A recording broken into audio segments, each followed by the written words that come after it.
Vegan plant based డైట్లు multiple స్క్లెరోసిస్కు పనిచేస్తాయా? నిజంగా ఫలితాలు పొందాలంటే ఏ విధంగా చేయాలి? ఈ వీడియోలో మల్టిపుల్ స్క్లెరోసిస్కు వేగన్ మరియు ప్లాంట్ బేస్డ్ డైట్ల గురించి మీకు తెలుసుకోవాల్సిన ప్రతిదీ, అలాగే ఇవి ఇతర ఆహార విధానాలతో పోలిస్తే ఎలా ఉంటాయో వివరంగా చెప్పబోతున్నాం. అలాగే సాధారణంగా చేసే తప్పుడు ఏవో, దృష్టి పెట్టాల్సిన ఆహారం ఏమిటో, తీసేయాల్సినవి ఏమిటో, మీ పురోగతిని ఎలా సమర్థవంతంగా ట్రాక్ చేయాలో కూడా చర్చించబోతున్నాం. కాబట్టి చివరకు ఉండండి.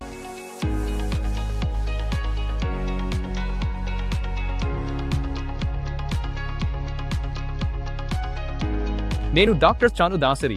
గట్ మైక్రోబియోమ్ అసమతుల్యతల వల్ల కలిగే ఇన్ఫ్లమేషన్ను తగ్గించడంలో నిబద్ధత కలిగిన శస్త్రచికిత్స నిపుణుని. నేను స్వయంగా నా 20 ఏళ్ల ప్రారంభంలో జీర్ణ సంబంధిత సమస్యలు మరియు ఆటోఇమ్యూన్ ఇన్ఫ్లమేషన్తో బాధపడ్డాను.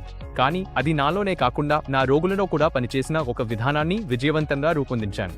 నా విధానాన్ని మైండ్ ఇమ్యూనిటీ అప్రోచ్ అని పిలుస్తారు. ఇది సంవత్సరాలుగా వేలాది విజయాలను సాధించింది. మీరు లేదా మీకు తెలిసిన ఎవరికైనా మల్టిపుల్ స్క్లెరోసిస్ సమస్య ఉంటే మరియు మీరు శాశ్వతంగా ఇన్ఫ్లమేషన్ను తొలగించుకోవాలనుకుంటే మా వెబ్సైట్ gclinic.comను సందర్శించండి. నాతో ఒక డిస్కవరీ కాల్ షెడ్యూల్ చేసుకోండి. మల్టిపుల్ స్క్లెరోసిస్ రికవరీకి ఉపయోగపడే కొన్ని ప్రాక్టికల్ స్టెప్స్ను, అలాగే కేవలం 6 వారాల్లో స్థిరమైన ఫలితాలు ఎలా సాధించాలో నేను మీకు వివరంగా చెప్పగలను. మా వెబ్సైట్లో మీరు మల్టిపుల్ స్క్లెరోసిస్ను సహజంగా ఎలా తొలగించుకోవచ్చో చెప్పే అనేక ఉచిత వనరులు కూడా ఉన్నాయి. ఇవి మీ ప్రయాణాన్ని ప్రారంభించడంలో సహాయపడతాయి. కాబట్టి క్రింద ఉన్న వివరణలోని లింక్ను చూడండి మరియు వెంటనే ప్రారంభించండి. మరియు నేను మర్చిపోకముందే, ఇలాంటి మరిన్ని కంటెంట్ కోసం దయచేసి లైక్ చేయండి మరియు సబ్స్క్రైబ్ చేయండి. సరే, ఇప్పుడు మనం ప్రారంభిద్దాం. ఇక్కడ 2022లో వచ్చిన ఒక నివేదిక ఉంది. ఇందులో 2 MS రోగులు డిసీజ్ మోడిఫైయింగ్ థెరపీలను ఆపి పూర్తిగా ప్లాంట్ బేస్డ్ డైట్ను అనుసరించారు. వారు 5 నుండి 6 సంవత్సరాల పాటు కనీసం రీలాప్సు ఎదుర్కొని జీవన నాణ్యత మెరుగుపడినట్లు అనుభవించారు. ఇక్కడ మరో 2022 అధ్యయనం ఉంది. ఇది 669 మల్టిపుల్ స్క్లెరోసిస్ రోగులపై నిర్వహించిన 15 క్లినికల్ ట్రయల్స్ను సమీక్షించింది. ప్లాంట్ బేస్డ్ డైట్లు అలసట, రీనాప్స్ రేట్లు మరియు వైకల్యాన్ని తగ్గించడంలో కలిగించే లాభాలను ఇది హైలైట్ చేస్తుంది. చాలా న్యూరాలజిస్టులు మల్టిపుల్ స్క్లెరోసిస్కు డైట్ ముఖ్యమని చెప్పరు. అయితే నిజంగా ఇది పనిచేస్తుందో మనం ఎలా తెలుసుకోవాలి? నేను మల్టిపుల్ స్క్లెరోసిస్కు ఐడియల్ డైట్ అనే మరో వీడియోలో చెప్పినట్లుగా ప్రతి వ్యక్తికి ప్రత్యేకంగా సరిపోయే ఫైటోన్యూట్రియంట్ ఆధారిత డైట్ ప్లాన్లను నేను బలంగా సిఫార్సు చేస్తాను. మల్టిపుల్ స్క్లెరోసిస్కు డైట్ పనిచేస్తుందో లేదో తెలుసుకోవడానికి నేను 4 ముఖ్యమైన ప్రమాణాలను ఉపయోగిస్తాను. అంటే ఆహారాన్ని పూర్తిగా వెగన్ లేదా ప్లాంట్ బేస్ అయి ఉండాల్సిన అవసరం లేదు. మళ్ళీ చెప్పాలంటే ఆ 4 ప్రమాణాలు: ఫైటోన్యూట్రియంట్లు, మాక్రోన్యూట్రియంట్ అవసరాలు, మైక్రోబియోమ్ స్పెసిఫిసిటీ మరియు ఫుడ్ సెన్సిటివిటీ. మీకు వివరమైన వివరణ కావాలంటే మల్టిపుల్ స్క్లెరోసిస్కు ఐడియల్ డైట్ వీడియోను చూడండి. కానీ ఇప్పటికైతే మేము ప్లాంట్ బేస్డ్ డైట్ల గురించి, అవి మల్టిపుల్ స్క్లెరోసిస్కు ఎలా ఉపయోగపడతాయో ఒక చిన్న సమరీ ఇస్తాం. నా మరో వీడియోలో మీరు కాంప్లెక్స్ ప్రోటీన్ల కాన్సెప్ట్ను గుర్తుంచుకుని ఉండవచ్చు. కొన్ని కాంప్లెక్స్ ప్రోటీన్ను ఇమ్యూన్ రెస్పాన్స్ను ప్రేరేపించవచ్చు. దీనివల్ల మల్టిపుల్ స్క్లెరోసిస్ లక్షణాలు మరింత తీవ్రంగా మారుతాయి. మన ఆహారంలో మనం ప్రోటీన్ను తింటాం. ఇది వృక్ష మరియు జంతు మూలాల నుండి రకరకాలుగా రావచ్చు.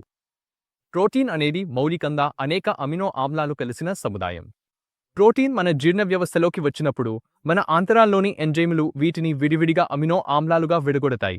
ఇవే తర్వాత శరీరంలో శోషించబడతాయి. ఈ ఆంతరాల ఎంజైములను ప్రోటీయేస్లు అంటారు. ఇది ఎందుకు ప్రాముఖ్యంగా ఉందంటే, కొన్నిసార్లు ప్రోటీయేస్లు తమ పని పూర్తిగా చేయలేవు. దాంతో పెద్ద పరిమాణంలో ప్రోటీన్ కణాలు మన ఆంతరాల్లో మరియు రక్తంలో ఎక్కువసేపు మిగిలిపోతాయి.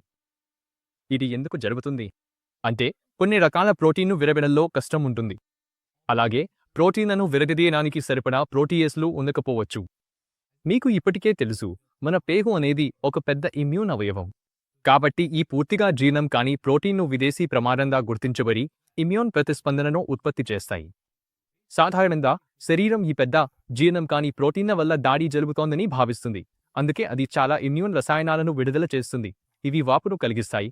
ఇది ఒక సమస్యగా మారవచ్చు. తర్వాత మీరు అరచినోనిక్ యాసిడ్ మార్గాన్ని కూడా చూడాలి.